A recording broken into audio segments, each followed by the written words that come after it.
देश आज अपना 69वां स्वतंत्रता दिवस मना रहा है। इस मौके पर लाल किले की प्राचीर से प्रधानमंत्री नरेंद्र मोदी ने तिरंगा फहराया। मोदी ने लाल किले की प्राचीर से कहा कि ये सवेरा देश के 125 करोड़ देशवासियों के संकल्प का सवेरा है। इस दौरान मोदी ने देश की आजादी के लिए कुर्बानी देने वालों को नमन किया। प्रधानमंत्री ने सरकार की योजनाओं का जिक्र किया। उन्होंने कहा बीमा योजना व अटल पेंशन योजना की शुरुआत की है। उन्होंने कहा सरकार ने जो वादे देश की जनता को किए थे, सरकार उसको पूरा कर रही है। प्रधानमंत्री ने जनधन योजना की कामयाबी का जिक्र करते हुए कहा 17 करोड़ लोगों ने जनधन योजना के तहत खाता खुलवाया और एक साल में 20,000 करोड़ रुपए बैंक में जमा कराया है।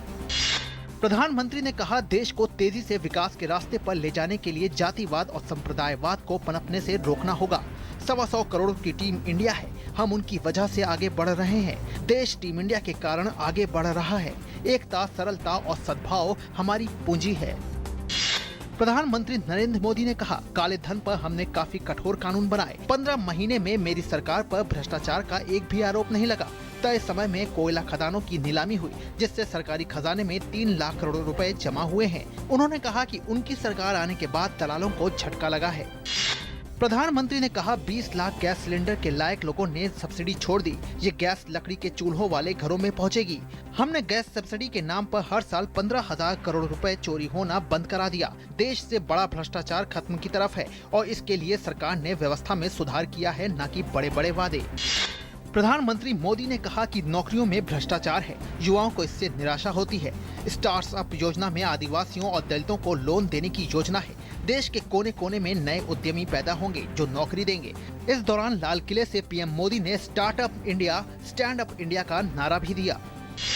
प्रधानमंत्री ने कहा जो राज्य हमें खनिज देकर हमारा विकास करते हैं, हमने उनके विकास की योजना बनाई है। आदिवासियों के बीच में कोयला है, हमने उनके विकास के लिए योजना बनाई है। साथ ही उन्होंने 1000 दिन में देश के कोने कोने तक बिजली पहुंचाने का भी वादा किया।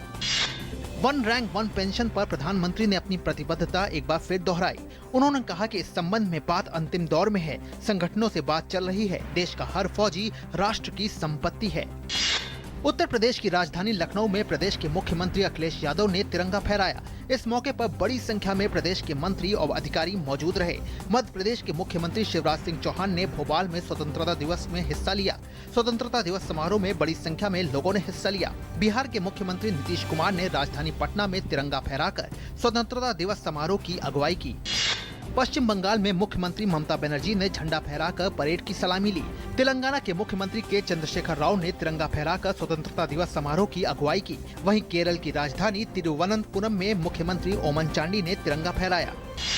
देश के 69वें स्वतंत्रता दिवस के मौके पर राष्ट्र के प्रथम नागरिक राष्ट्रपति प्रणब मुखर्जी ने जब देश को संबोधित किया तो उनके भाषण में न केवल देश के विकास की उम्मीदें थीं, बल्कि नए भारत के लिए तमाम सुझाव भी थे।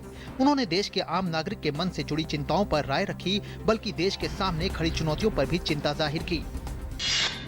राष्ट्रपति और सशस्त्र बलों के सर्वोच्च कमांडर ने सशस्त्र बलों के कार्मिकों और अर्ध सैन्य बलों के सदस्यों के लिए 67 वीरता पुरस्कारों को मंजूरी दी है, जिसमें 2 कीर्ति चक्र, 10 शौर्य चक्र, 1 सेना पदक शलाका, 49 सेना पदक, 2 नौसेना पदक और 3 वायुसेना पदक शामिल हैं।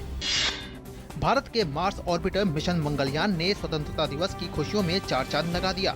मंगलयान ने मंगल ग्रह पे मौजूद सोलर सिस्टम की सबसे बड़ी घाटी वेलिस मरीनेरिस की 3 आयामी तस्वीरें भेजी हैं।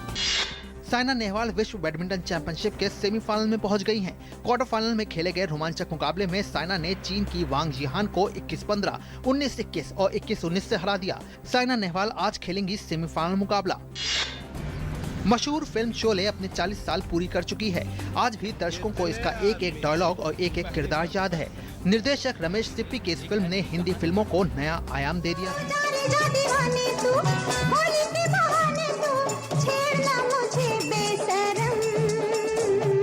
पूछ ले ज़माने से ऐसे ही